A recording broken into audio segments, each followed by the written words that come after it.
தாழ்வு மனப்பான்மையை உருவாக்கி கொண்டார்கள். இது முஸ்லிம்களிடம் கூடாத ஒரு பழக்கம். அது இந்த முஸ்லிம்களுக்கு எப்படி வந்தது என்பது எனக்கே தெரியவில்லை. எங்கு சென்றால் முஸ்லிம்கள் ஒரு சன்மார்க்க பொதுக்கூட்டம் என்றால் அதை அடக்கி வாசிக்க சொல்லி அழுத்துகிறார்கள். இது அல்ல மார்க்கம், இது அல்ல தெளிவு. இது மனித குலம் முழுமைக்கும் இறங்கிய ஒரு மார்க்கம். இந்த மார்க்கத்தை நீங்கள் பலருக்கும் பிரகடனப்படுத்த வேண்டும். பல இடங்களில் இந்த மார்க்கத்தை எடுத்துச் செல்ல கடமைப்பட்ட முஸ்லிம்கள் சுருக்கி சுருக்கி எலி வங்குக்குள்ள கொண்டு போய் ஒழித்த மாதிரி ஒழித்து வைக்கிறார்கள்.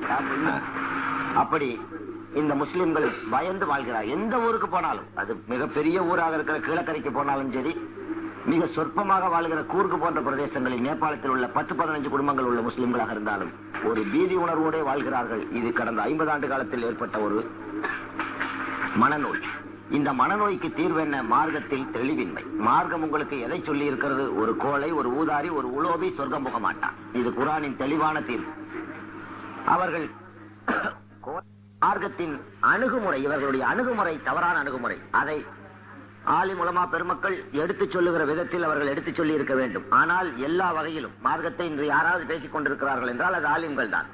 அது வாரத்துக்கு ஒரு நாள் அவர்களுக்கு அந்த வாய்ப்பு கிடைக்கிறது. அந்த வாய்ப்பு கூட அந்தந்த ஊருக்கு தகுந்த மாதிரி, அந்த தலைவருக்கு தகுந்த மாதிரி அவர்கள் கட்டுப்படுத்தப்பட்ட மக்களாக இருக்கிறார்கள். நீதி சொல்லும் பொழுது பீதி கொள்ளக்கூடாது என்று திருமறையில் திரும்ப திரும்ப 6க்கும் மேற்பட்ட இடங்களில் சொல்லப்பட்டிருந்தாலும் கூட, ஒரு நீதியை ஒரு ஊர்ல ஒரு ஜமாத் தலைவர் வட்டி வாங்குவார். அந்த ஊர்ல வட்டியை பத்தி பேசப்படாத அஜரத்து. வட்டி பற்றி பேசினார்னா அவருக்கு சீட்டை கழிச்சிருவாங்க. அவரோட சூழ்நிலைகள், நிர்பந்தங்கள். சரி, வேறு யார் தான் எடுத்து பேசுவது? ஒன்று இஸ்லாமியர்களாகி உங்களுக்கு இஸ்லாம் பற்றி ஒன்றும் தெரியாது. நீங்கள் ஹக்கான மூமீன்களா என்றால் சத்தியமாக ஹக்கான மூமீன்கள் அல்ல. நீங்கள் ஹக்கான மூமீன்கள் அல்ல. நாளை மறுமையில் இதே போல ஒரு மைதானத்திலே நாம் கூடி அன்றைய காலகட்டத்திலே உங்களுக்கு கேள்வி கணக்குகள் ஏற்படும் பொழுது நீங்கள் கடமையாற்றிய முஸ்லிம்களில் ஒரு 50% பேர் இருப்பீர்கள். சேவையாற்றிய முஸ்லிம்கள் என்று சொன்னால் 99% முஸ்லிம்கள் இஸ்லாமிய சேவையாற்றிய முஸ்லிம்கள் அல்ல.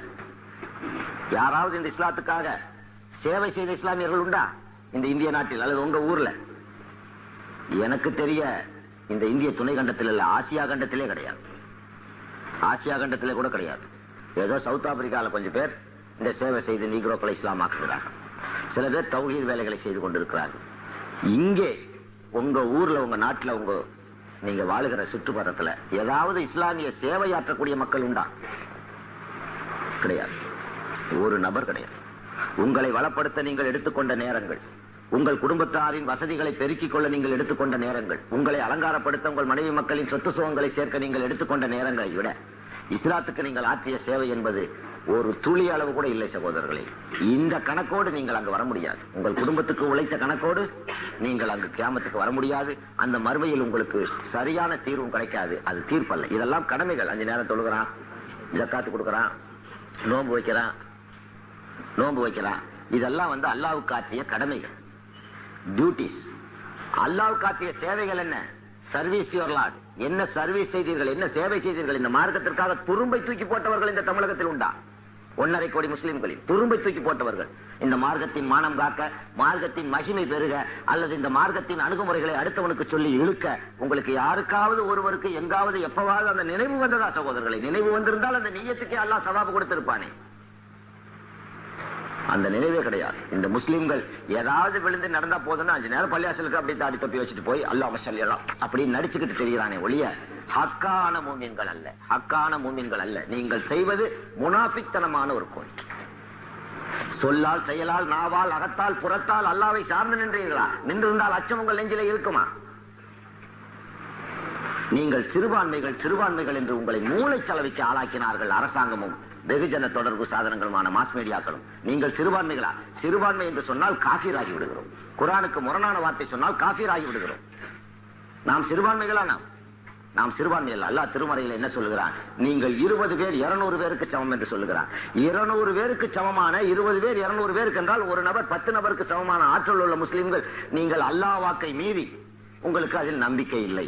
அந்த வார்த்தையவே இப்பதான் கேள்விப்படுவீங்க. நீங்கள் 20 பேர் 200 பேருக்கு சமம் என்று அல்லாஹ் குர்ஆனிலே சொல்லுகிறார். பெருமானார் என்ன சொல்லுகிறார்? என்னுடைய உம்மத்துக்கள் ஒவ்வொருவரும் ஒரு யூதகுல நபிக்கு சமமானவர்கள் என்று. அந்த மாதிரி ஏதாவது நபித்துவ குணங்கள் உங்களிடம் உண்டா? கிடையாது. மார்க்கத்துக்கான உங்களுடைய அர்ப்பணிப்புகள், உங்களுடைய குர்பானிகள், உங்களுடைய தியாகங்கள், அல்லாஹ்வுக்காக ஹக்கா செய்த தியாகங்கள் விரல் விட்டு எண்ணக்கூடிய நபர்களிடம் மட்டுமே உண்டே ஒழிய ஒரு ஆட்டு